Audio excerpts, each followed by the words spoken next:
Hey, what's up, y'all? I'm so excited for today's podcast. And more than excited, I want to say that I'm feeling a very special feeling in my heart because today I'm having a conversation with Julia Dennison, who is the executive editor of Parents.com.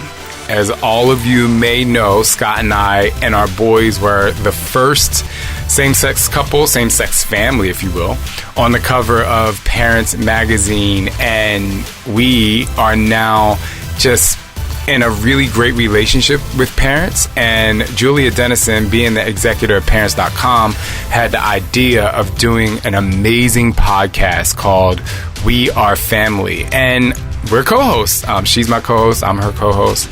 And we have some of the most amazing conversations and, more importantly, like learning experiences with people on that podcast.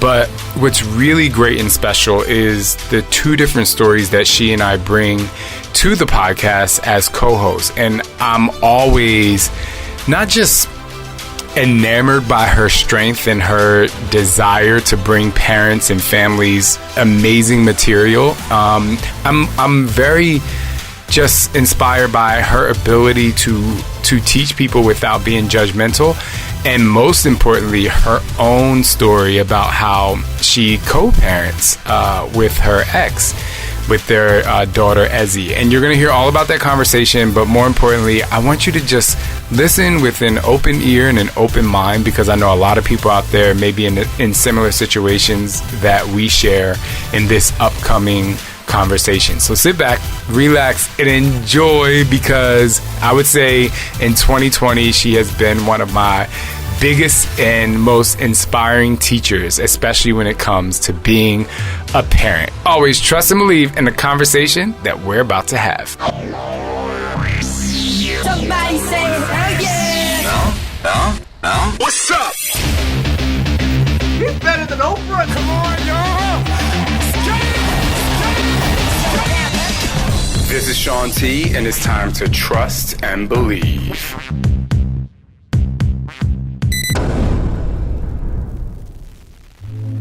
You know, I got a haircut and everything. I'm like, well, I don't want to wear headphones anymore. I got a new hairstyle. Oh, my goodness. I know. I think I saw it on, was it your Instagram or your TikTok, or maybe both? Both. I think it was TikTok. That's where I usually am these days. It's TikTok. Me too. Let's talk about that. Let's talk about that first. Okay. So, sure. You're a single mom, co-parenting. What is it about TikTok that just makes your day? Listen, you know what? I was getting a little stressed out with Instagram. I just felt like it's too polished. There are too many really cute, perfect looking, quote unquote, air quotes, families out there. And I felt like every time I was on Instagram, I was feeling a little bit bad about myself. Like, yeah, a little bit. Just because I'm like, I'm divorced and I'm single, and, you know, it's not necessarily what I would have, like, dreamed about my life setup. And so Instagram always feels like just like a polished version of so many people's lives. And what I find fascinating about Instagram is that I will often talk to friends who look perfect on Instagram, and then I hear from them that they're having marriage problems, or it's not what it looks like on Instagram. So I was just getting a little bit of Instagram fatigue in general. And then I gave TikTok a try, and I've probably been on TikTok now for about a year. I can't remember what inspired me to try it. But what I love about TikTok is it's so raw. Like, people don't even put on makeup. They just get real, and the realer, the better. There's nobody pretending that they're not having marriage difficulties. There's nobody pretending that their family is perfect. And to me, that's my happy place. Well, honesty. I think that's honesty is like, oh my gosh, honesty is my happy place. That's so cool. It's true. I think what I love about TikTok too is that it's all video. So you're in this situation where you can't doctor a picture or Photoshop a picture or whatever the case may be. You're getting the person in real time. And right. I think that is, to me, that's why I love it so much. And then and you get to see people's personalities, because I think, as you know, because I want to talk about the dating world with you, because I think, as you know, when you look on Instagram, you know, there's, again, you could see a photo, but when you are on TikTok, you see a personality. You know, I'm married, and I'll say to Scott, I'm like, yo, I think this person's really hot. But if I were to go to the Instagram, you know, I may not have thought that person was attractive because of their picture, but because I see their personality, I'm like, oh my gosh, you know. So I think that's what's really fun and great about it. Definitely, and so many facets. I don't know if you've discovered prison TikTok yet. TikTok, they say. You don't find prison TikTok finds you. And there's some hot prisoners out there, I will tell you, putting out some good TikTok content. But yeah, you would not get that on Instagram. No, you would not. That is so funny because it just found me like... Me too. 2 days ago. Like 3 or 4 days ago, there were these women, and I was like... And they were like... In the comments that they were prisoners, and I was like... Wait a minute, when did they allow phones in prisons? But then I read that it's one of the most smuggled things to get inside prisons. So interesting. Yeah, I feel like I want to read a whole story behind those prison TikToks. I feel like there is one. But yeah. And I also feel like with TikTok, you see both sides. So you can get really dressed up and look really glamorous and use that beauty filter. Or people are just not afraid of using that like really ugly face filter on TikTok where it's just like, we're just being ugly and funny here. Nobody cares. It's so funny. Speaking of writing something or reading something, I think it would be really great for my other podcast, We Are Family, is have you ever thought about, especially with, you know, obviously being in Parents Magazine, did you ever think about interviewing like parenting from prison? You know what? I think that is a great idea. I'm going to steal that idea. I mean, do you know what, though? We have profiled, you know what? We've done profiles before on parents.com around pregnant prisoners, because I mean, there's a real serious side to that. Just the fact that it's not pleasant to be pregnant in prison, and there are all kinds of rules, and like physically, it's just not where it needs to be for these women or for these people who are pregnant. But I think for sure, parenting in prisons, I mean, it's just obviously... America has a huge problem with mass incarceration, which is something that we're revisiting even closer now with Black Lives Matter. But yeah, I think parents in prison, I think that's a great angle. And just the idea of parents being unnecessarily separated from their kids over, you know, ridiculous offenses, sometimes marijuana when marijuana is legal. So I think there's a lot to dive into there. Yeah, that's what I was getting at. I mean, we don't want to interview someone who deserves to be in prison, but I think that there are a lot of things that have happened with people that it's like, okay, how are you managing and maneuvering your way through this? But anyway, that's a great little fun way to start the podcast, interviewing you. Like I said, I've already introduced you, but so tell us more about your day to day. I know that a lot of my listeners will be super interested in how you parent as a single parent, co-parenting, and just a little bit about, you know, the process that you and your ex-husband went through to get to this place where you are good enough to communicate and co-parent a 4-year-old.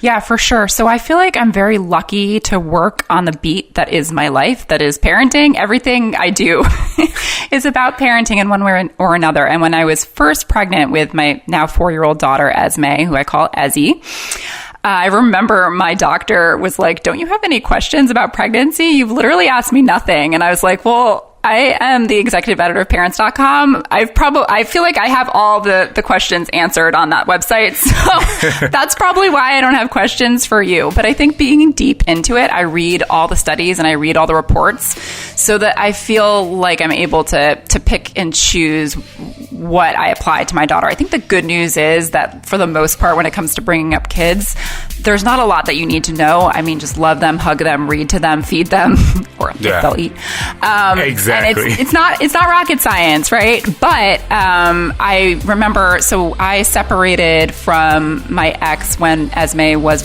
1, and we'd had a rocky time starting from when I was pregnant. And so I was acutely aware of how I wanted to go forward as a parent if it meant that I wasn't going to be with my daughter's dad. And my family, my grandparents had a horrible divorce, and my dad had an awful time growing up and living through that divorce. And so I'd seen so many bad examples of divorce, and I knew that I wanted to do divorce better. My dad always said that people should go to divorce school and learn how to divorce well, and I really took that to heart because he said that ever since I was a kid, and I always have had that in the back of my head. And working on parents, I'd seen so many studies to say that co-parenting was the way to go. And if you can divide your time evenly between the dad and the mom so that the kid has access to both parents equally, that helps everybody out. And then I read that book, The Kick-Ass Single Mom, Emma Johnson, and we interviewed her for We Are Family, and she really spoke about this, and she said that not only does it benefit the kids, but it benefits you as a mom too, because often when you're co-parenting, it's like it's 100% on, and it's you and the kid and nobody else, and that's incredibly stressful, and you need that time away from the kid to be able to recover from that. So luckily, I met my ex when I was in college, so I feel like we kind of grew up together, and I said this on our other podcast, but I feel like I think of him like a brother. Like, I'll always have love for him. Sometimes he drives me bonkers a little bit, or we drive each other bonkers. But for the most part, it's the most important thing for us is to get along for Esme and not sweat the small stuff. So when we got divorced, we just kept it as easy and breezy as divorce can possibly be, even though the divorce system does not make that easy. I had my lawyer convincing me to take majority custody, and I said no. I want to be fair. I don't want majority custody. I want 50-50. And if you watch Marriage Story on Netflix, they talk about this a bit, but lawyers really don't. They really want to make a fight for you, which is obvious. I mean, they make money from it. But I just stuck to my guns and kept it as civil as possible. And to this day, we try. We're good friends. We communicate about everything really easily. Sometimes we'll go and have dinner together, or sometimes they'll come over and I'll cook dinner. And so we just try to make it so that Esme has as little conflict as possible. And I've seen friends who are married and, they have a lot of conflict in their relationship, and their kids are seeing that. So I really wanted to make it clear that divorce doesn't have to be a bad thing, or it doesn't have to be a negative thing necessarily if it's the best thing for your family. So I actually want to utilize your expertise and your research, that you've done for parents.com, and all of the, probably the millions of articles that you've been a part of. Let's talk about, having young kids, being in quarantine all this time. Scott and I have definitely had some disagreements, and it's so funny. Even when we try to hide the frustration level, if it's in front of the kids, they still know. Oh, they know. Kids know way more than you think. It is unreal. Even if we're just talking about the subject but holding our tone, our kids will come over and they'll say, "Stop talking right now." But Dad, what are you saying to Papa? And it's so bizarre. And I've read something, I wouldn't say a while ago, I've read something just a few weeks ago, because I was really surprised that these 2.5-year-olds would pick up on that energy. And there was one article that said, obviously you don't want to have some crazy fight in front of your kids, but it's good for your kids to see you work through a problem. So I just wanted to know, what kind of research have you seen about that?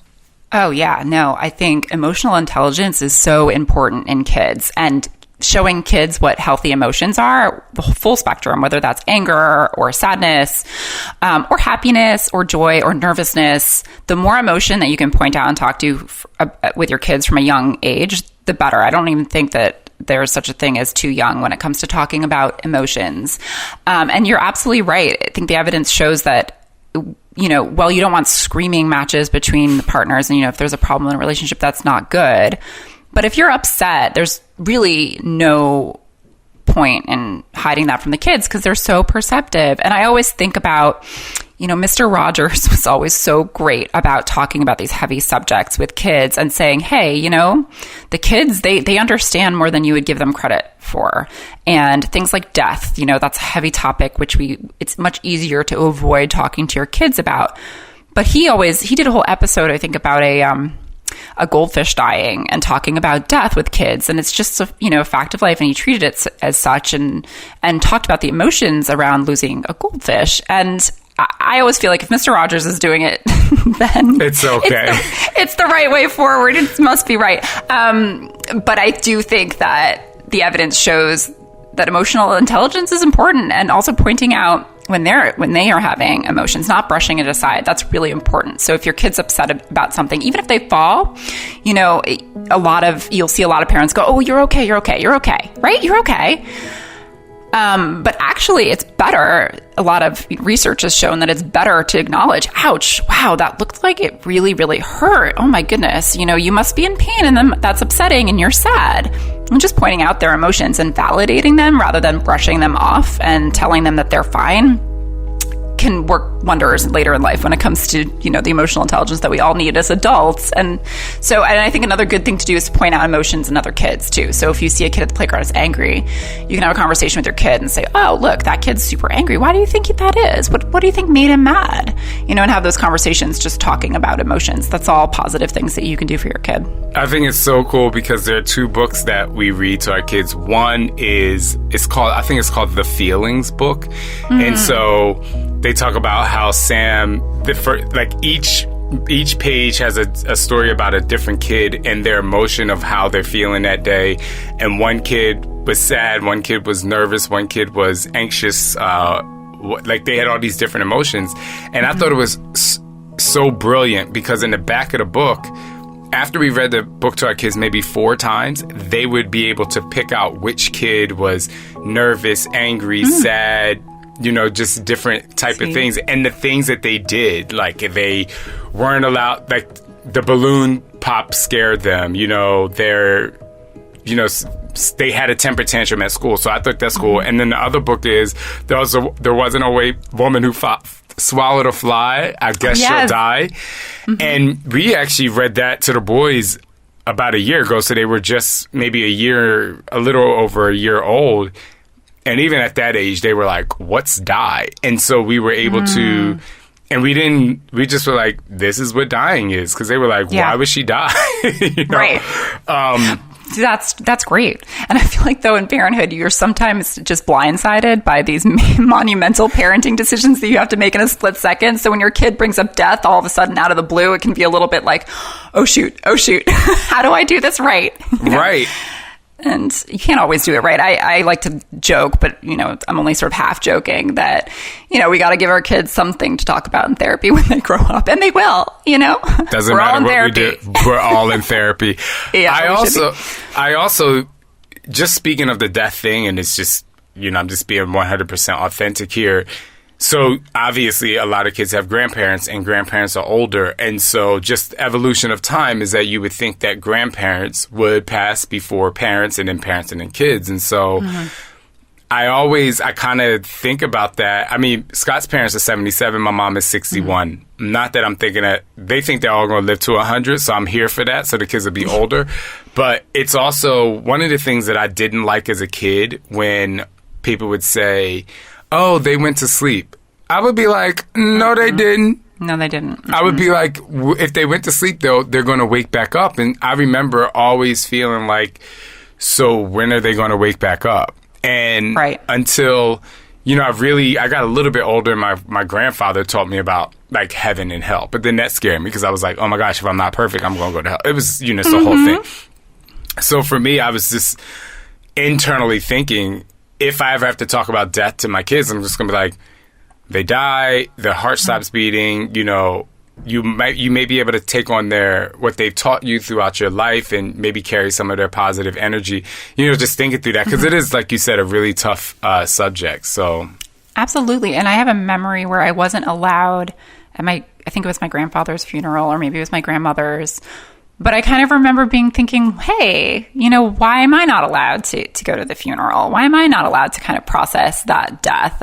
I just remember the same exact feeling that you had, just being acutely aware of it as a kid. And I think that's just important with all things, all these big conversations we have with kids, whether it's, sex and, self-esteem and emotions. Kids know about it sooner. If you think of an age when you think the kids will be knowing about it, just bump that forward by like 2-3 years, and that's probably the best time to talk about it. I love that. And so, it's interesting because obviously I know your background and I know how much research you've done. Earlier in the conversation, you talked about emotional intelligence, but I want to say from one friend to another to you, I find that while we're recording our other podcast, We Are Family, I find you to be so intelligent. And I'm just like, I want to catch up on the amount of articles that she's read and written in my life. But I think what's even more amazing and empowering, especially for my listeners of Trust and Believe, is to find out what was your process of getting to where you are in your life. And full disclosure, being a woman, and a lot of times we all know and read about how sometimes, years ago they used to talk about the glass ceiling, and I used to get so angry when they talked about that. So when I see really successful, powerful women, or even just women that are working really hard to raise their family, I just get so inspired. So I would love for people to know your journey and how you got to where you are. You're so sweet. I grew up with a working mom. And my mom's a costume designer, and she works in television, and she did Law and Order the entire run, basically. I remember you telling me that. Yeah. I love Law and Order. So I grew up on the Law and Order set, and I grew up on many movie sets. But my mom was always working really long hours, and I was actually just talking to a friend about this last night. It meant that we had late bedtimes because she was insistent that we all eat dinner together, even if she was working a 14-hour day and she'd get home late. It didn't matter. We still ate dinner together, and she said, well, you know what, you can go to bed a little bit later. I'd just rather have the family time. And I was just always aware of my mom. She was never apologetic about her career. She was always so enthusiastic about it, and it was her passion. It still is. She's the kind of person, she's in her 70s, and I don't think she's retiring ever or anytime soon. She just loves what she does. And so growing up, I had that role model of my mother, and she just said, do what you love, because you're going to be working for a really long time. And her philosophy was do what you love and the money will follow. Now, I feel like that's a little bit, I don't know. I take some issue with it because I don't think that's necessarily true for everybody. And she did, how many people aspire to be major Hollywood costume designers? Many. And how many actually get there? Not that many. So I feel like there's probably a certain amount of luck and, while we're on the subject, white privilege and everything else that goes into her getting to the position she wanted to get into. But it did really inspire me to look for a career that I loved and think about what do I love and how can I make money from that. And funnily enough, I went to Vassar and I majored in art history, which really has nothing to do with what I do now other than the fact that at Vassar it was very writing intensive. So whatever I did, I wrote a lot. So when I graduated, I said to myself, I want to write and I want to make a career out of it. But it used to be that they said in publishing, you used to have to work for free for a year before you could be paid. And that luckily has changed a little bit, but I think that is, a great example as to why there's a diversity problem in publishing, because it takes privilege right there to even to the idea of even being able to take a year and not be paid to be able to even have a career. But I just decided I'd moved to London. It's a long story. Well, actually, it's not that long of a story. My ex... Tell it all. I want to hear. My ex-husband, I met when I was studying abroad in London. And I was studying art history abroad in London, and I met a British guy. It's like very textbook romantic comedy. And I decided I'd go back, graduate from college, and then move straight to London. And I lived in London for almost 10 years. But because I grew up in New York, but because I'd moved so far away from home, I couldn't afford to work for free for a year. I knew I wanted to write. So I decided I'd just look for jobs that were going to pay me. I didn't want these unpaid internships just to be in a fashion closet. I actually did a little bit of that where I worked for Women in Home magazine in the UK, where I was stuck in the fashion closet for a month, but as an intern. But that wasn't sustainable to me. I needed to get paid. So I ended up working in what's called B2B publishing, so business to business publishing. And that's where you do exactly what it sounds like. So it'll be magazines for trade magazines. And those have always traditionally been paid because they're not the glamorous magazine jobs. So it also meant that I could fast track to the top pretty quickly because it was a small-ish industry. So I became my first editor-in-chief job excuse me. My first editor-in-chief job was, I think I must have been 25 or 26, and was of an office supplies magazine, if you can believe it.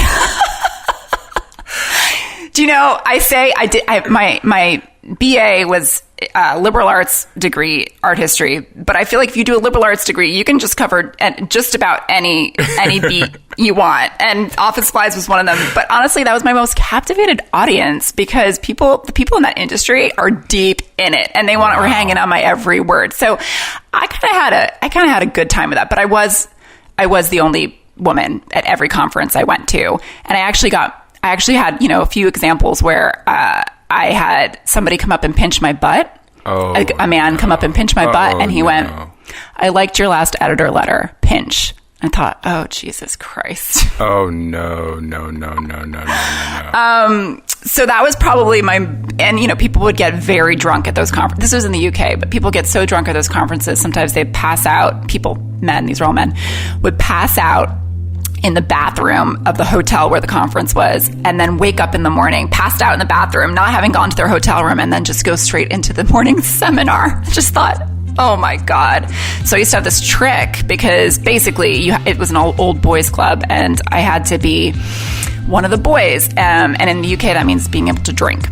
So I didn't want to be drinking that much. And I didn't want to, I was doing my job. I actually didn't want to be drinking at all.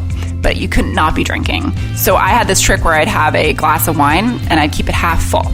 Because if your glass is empty, someone's going to come over and refill it or get you a drink. Or comment, hey, you better go get another drink. And if it's full, they'll go, you're not drinking. I see that, and call you out on it. It's such a British problem. It's not a problem you have over here in the US, but in the UK, in a man's industry, it absolutely was. So that was my trick. But then after that, I moved to the same company and I moved over to work for an education magazine and a health magazine. But the education magazine sort of put me in the way of the beat that I'm on now. And after 10 years in the UK, I thought it was time to come home to the States, and I got a job at Fit Pregnancy magazine and a Natural Health magazine. So we used to do them 1 month on Natural Health, the next month Fit Pregnancy.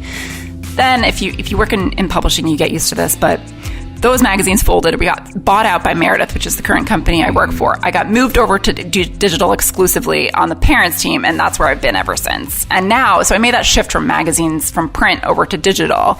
And now I just exclusively, although I work alongside Parents Magazine, I head up the content on the website. And never say never, but I love being in digital. I don't know if I'd ever go back. I just love the idea that you can see in real time who's reading your stories and how they're engaging with your stories and what works and what doesn't work.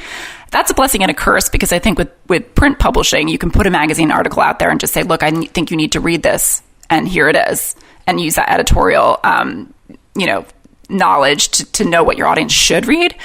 And sometimes in digital, it's a little bit of a reactive game. It's like we cover not anymore. Kardashians, thank goodness, are kind of a little bit passé right now. But there was a time when I was like, oh, okay, we cover Kardashians because people read Kardashians. And there's a little bit of that. But no, I love it. So usually I wait to the end of the podcast to ask this question, but I want to ask you now just because, first of all, being in another country for 10 years, working your way up, doing your internship over there. Luckily, they speak English. So that was one thing that was, good. How did you, just going back to you being the only woman and that guy pinched your butt, like I think that strikes a chord with me just because of my, sexual abuse history. How did you manage that? Because there are a lot of women out there that may be going through something like that right now, or they feel taken advantage of. How did you continue to trust and believe in yourself by managing? I mean, I know you had the tricks of the wine, which I think is actually brilliant, but how did you get through something like that? Because that can really, be tough. And as part of that, I had a lot of people questioning everything I did and whether I knew what I was doing and whether I knew what I was covering. And also, when I originally applied for that job, I heard from the male executive who worked at my company later that he almost didn't hire me because I was a woman and I'd just gotten married. So I might have gone on maternity leave. He told me that. I mean, again, like that's the UK, but I'm sure there are similar stories over here too. So it's a lot. I think you just kind of you put on your blinders and you just keep going, and you just kind of like water off a duck's back. I'm trying to remember when I got my butt pinched, I got my entire editorial team. I turned around to them. I was just like, that guy just pinched my butt. And I think I'm trying to remember, I think they kind of like bum rushed the Oh, good. Good. I love that. And we're like, what did you do? And he was, wasted. Blah, blah, blah, blah, blah, blah.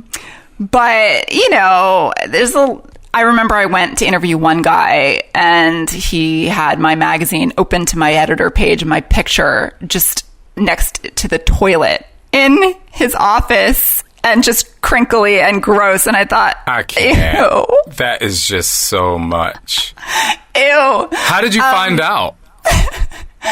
I went to the bathroom. I looked over and I'm like, oh, there's my face. I cannot. So, I think, to be honest, that was a wild ride. And I got a lot of attention being the only girl. And I got a lot. Sometimes it put me ahead in that, like, there was this kind of awe, and it would be parting of the Red Sea when I'd be at conferences, because I was like the little girl who was the editor-in-chief of this magazine.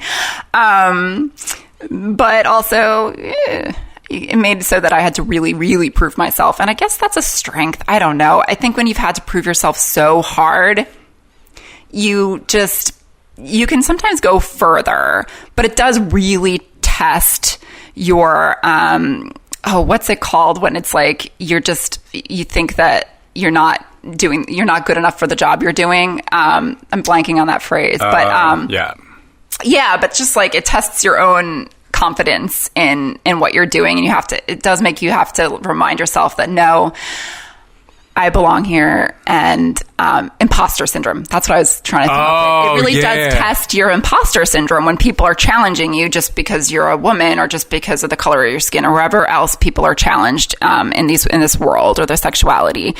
It does make you have to fight harder, but it does also make you think. You get those little voices in the back of my head as a woman, like, with so many people questioning my knowledge of the subject, the back of my head, it's easy to be like, do I belong here? Do I have enough knowledge? Should I be editor-in-chief?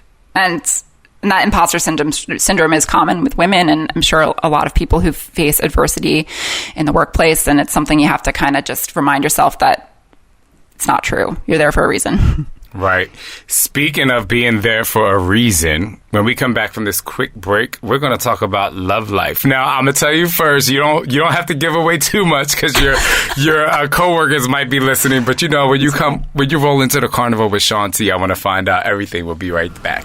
All right, we are back with my amazing, I'm going to call you a friend, and co-host of my other podcast, We Are Family, and editor-in-chief of People. I always say People because in my head I was saying People. That's our sister brand. Right, I know, but I always have, because you guys are in the same building, so every time I would walk in that building, I'm like, we're going to Parent. But anyway, Parents.com. I love both of the, actually, magazines and online things that you guys do. It's so wonderful. It's so real. It's so true.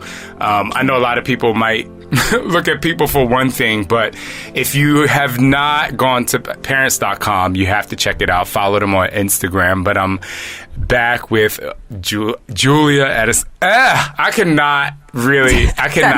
Right. Julia Dennison. I think I have like a whole bunch of stuff in my head.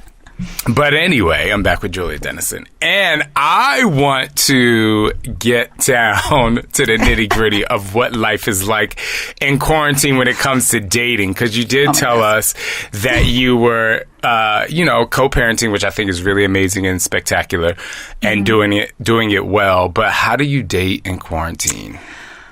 Oh man, well, it's not easy. It's funny, when quarantine started, I had been dating a little bit, just the traditional dating, going out for drinks, going out for dinner, having a couple dates, realizing they're not right. Just the normal, exhausting dating scene that I'm sure you might remember if you rack your brain back to the time before Scott.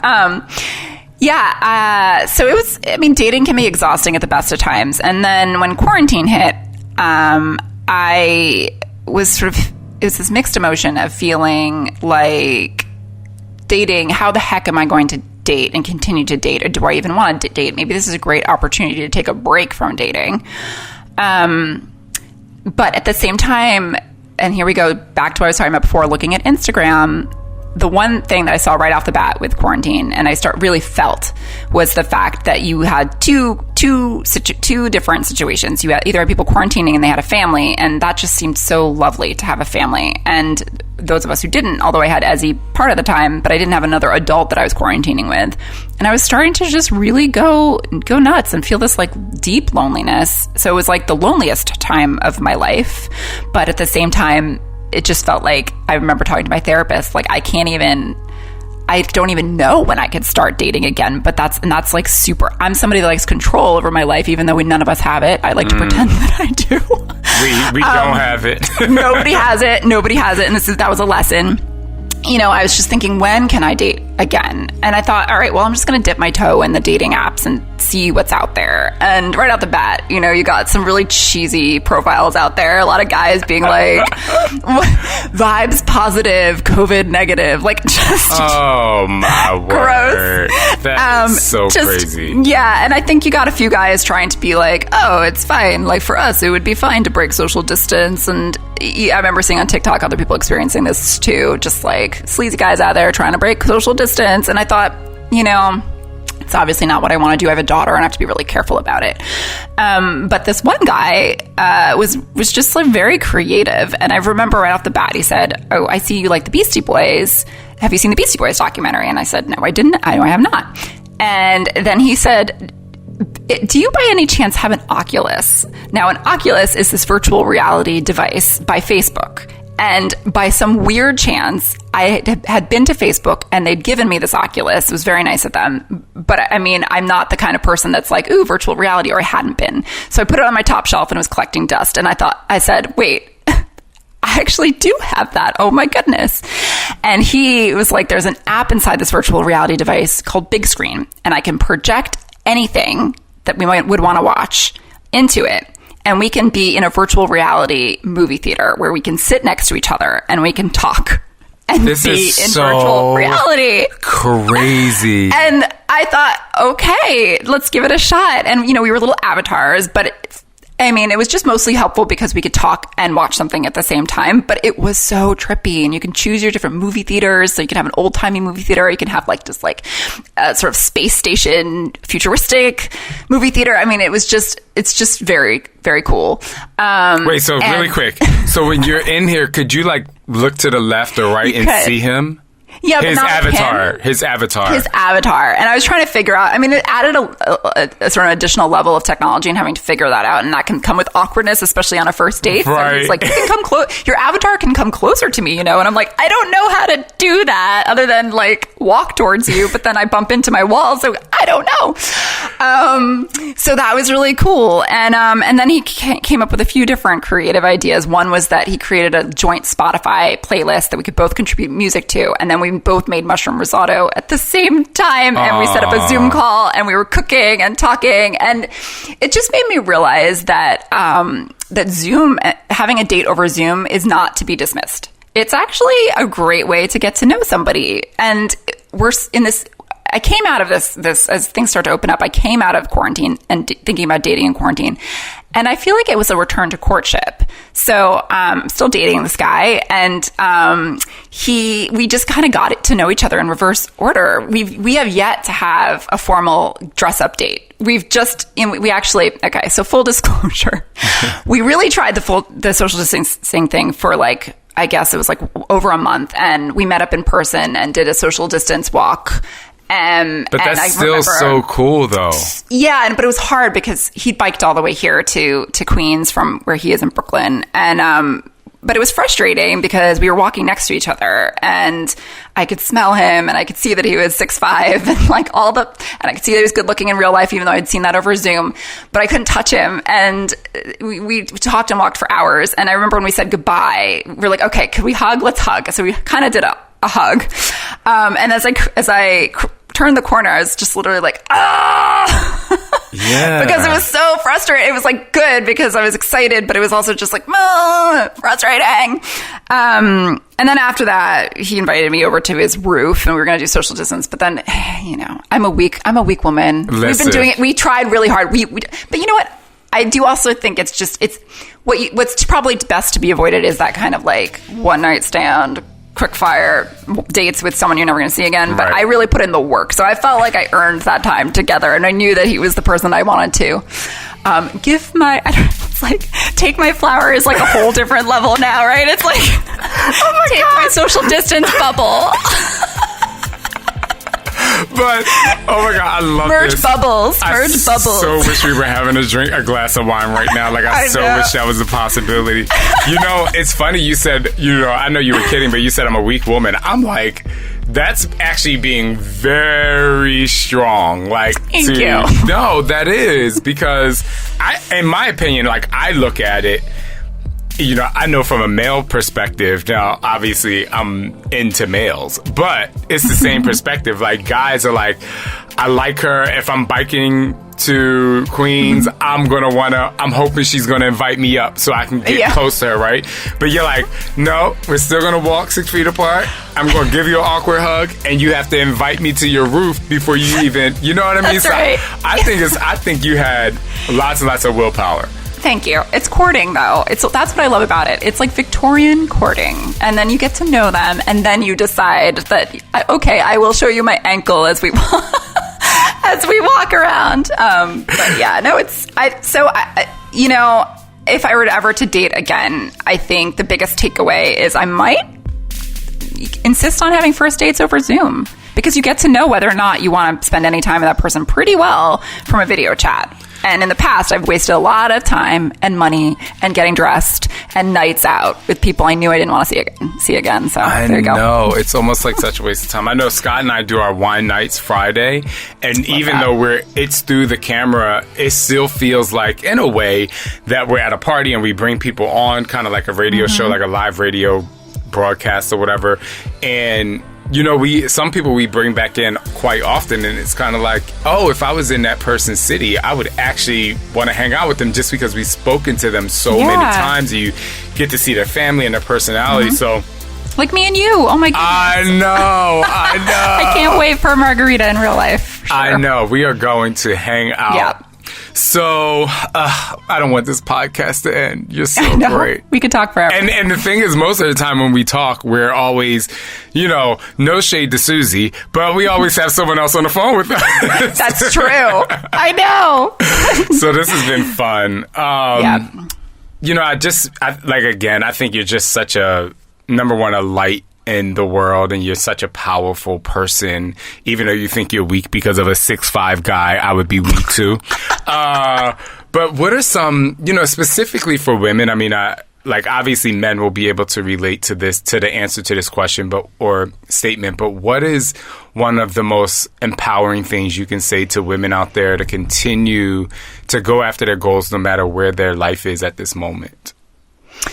Sure. I mean, I think it's important to let go of the guilt. That's probably my biggest piece of advice, especially thinking back on my beat and thinking about myself as a mom and thinking about the working mom subject. And my mom never had any guilt about working. Never. In fact, my mom probably has a lot of mom guilt, as we all do. It's just what happens when you're a mom. But working she's completely unapologetic about it. And to this day, she's totally unapologetic about having worked very long hours my entire childhood. And I'm closer to her than I think anybody is to their mom. So, again, and I think there's research and studies to back this up, but just let go of this idea that you need to spend all your time with your child to be a good mom. And I think that is also applicable if you're co-parenting, because I can sometimes have those dark moments where I think I'm only with my child half the time. But that doesn't make her any less bonded to me. And that doesn't make her any less loving of me, and vice versa, obviously. I think what it does do, and when you have your career and when you have your own passion and when you have your own time as a woman, that helps you recharge. And we talk a lot at parents about the mental load, and that's the idea that women are often doing more of the parenting in their head than even good dads out there, because they don't even realize all these things that are spinning in mom's head. And I think it's about letting go and just making sure you have the time. Don't feel guilty about the time to yourself, because that time to yourself is when the creativity happens. Yes. And that career can take off. And when your kid sees you just kicking butt in your career, that is the best gift. And I think I'm also stealing a line from my mom here too. Hi, Mom. Hi, Mom. I want to meet your mom. I'm like, can she come be a designer for me for something? Yeah, she's cool. But I think just don't feel guilty about it. And your child seeing you successful is one of the best gifts that you can give them, whether they are a girl or a boy. If you've got a daughter, it shows them what's possible. If you have a boy, it'll help them and their relationship to women growing up. So having a great career, and no shame for stay-at-home moms too. And by the way, I think that that's a harder job. I'm learning this now from a quarantine and being with my kid all the time. I think that's often a harder job than a job because, hey, with a job, you can go for a bathroom break and you can go and get a coffee and you can go take a break and walk away from your desk. As a stay-at-home mom or a stay-at-home parent, can't do that. So whatever your passion is, even if it is raising your kid full-time and not having a traditional career, don't be apologetic about it. Own it. And you do you, but take that time. I love that. You just brought up something.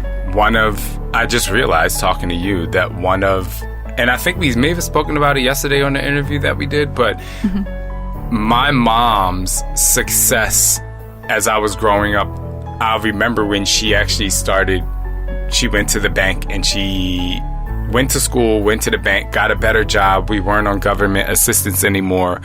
That was actually... I still remember that to this day, and I believe it's such a driving force for me to continue to be successful and do hard work, because I actually correlated her making me make the honor roll, or the principal's list or whatever. Like I equate that to when she went out and did something to better herself, to better her life, which obviously trickled down to us. So that's great advice. It's great.